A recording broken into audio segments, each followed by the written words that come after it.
How do we stay sane? I think that's a very difficult question. I mean, it's quite difficult to stay sane sometimes because there's just so much time pressure. And I think in the first place you have to ask yourself, how do mothers stay sane? Yeah. Well, like, I mean, if you only have one child, it's the whole attention on you. But if you have 2 children or more, it's the whole day goes, and you have to deal with lots of different situations. Yeah. And I'm very organized and I'm very structured. And for me to work again meant I really want to work, because I think I would go crazy at home. That's probably what would make me insane. And so I decided to set up my own business because I can work around my family. Yeah. I have a fantastic team in the office that I can totally rely on, and so that allows me the flexibility to have children and to work around them and to drop them off in the morning at school, straight to the office, non-stop through until 3 o'clock, pick up the girls again and leave work behind, kind of. It doesn't work every day, but that's what I'm trying to do, yeah. And so what's your real top tip on how you stay organised with your girls and with the life of being a mother and running your own business? I think the first thing is you have to have a routine. Yeah. I mean, just like the kids have the routine to get up at 6 o'clock in the morning, to get ready for school, to go to school 5 days a week. And the same, I'm part of that routine I created, and so I go to the office and I have my routine there. I'm there on my own from 8 to 9, and I can do lots of work, and then my team comes in and then we work together, we have meetings, and then I tell them what to do during the day, so I'm structured. I have to make a plan in the morning. And then I'll pick up the girls again, and it's the routine, and then sometimes I just have to drive them to chess classes and other things. But that's a weekly routine. I think without the routine, you wouldn't be able to manage it. Yeah. So what makes women special in the way they can make a family tick? I think it's the charm, and to have a good sense of humor, to laugh things off rather than going crazy about them because something dropped or something didn't work out, or not to take back your work home with you. Yeah. Then you have to be able to just switch off if you can do it, and enjoy the time with the children. For me, it's Thursday afternoon, that's it. 2 days just with kids and no laptop. And that's a rule that we both have. My husband has his own company as well.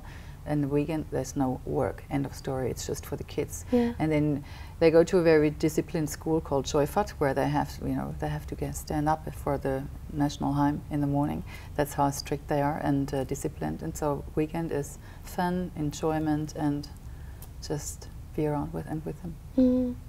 And what do you think makes a household work with both the masculine and the feminine of a husband and wife working together?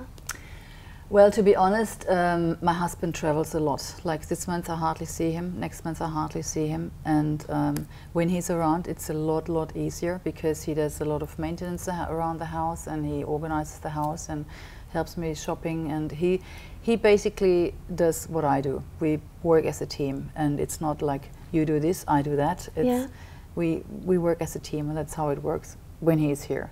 So right now I've changed to a couple. I employed a couple because he drives, he maintains the house, he does the gardening, he does whatever, and she stays in the house and does the cooking and looks after the house.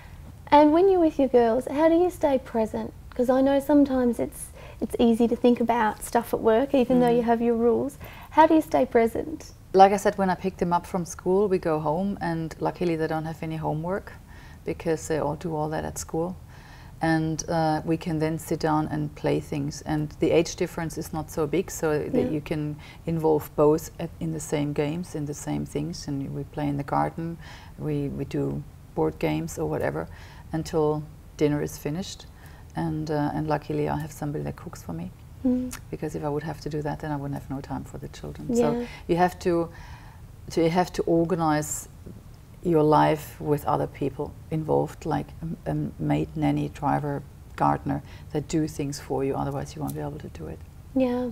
So I think it's really important sometimes for women who do work to kind of take themselves, give themselves a break and allow themselves to delegate, so they're not kind of stretched at both ends, right?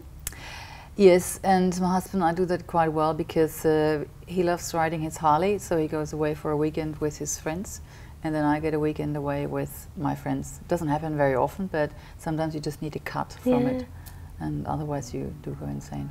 Yeah. Well, thank you very much. Yeah. My thoughts on fear. I mean, there are always situations that you're scared of, and every day, like either driving around, or will the business succeed, or are my kids okay, are my kids healthy, or how do they survive, or how do we survive? I mean, there's always fear, but I think you have to just float with fear and let it come, and let it come up and let it go, and just deal with it like that way.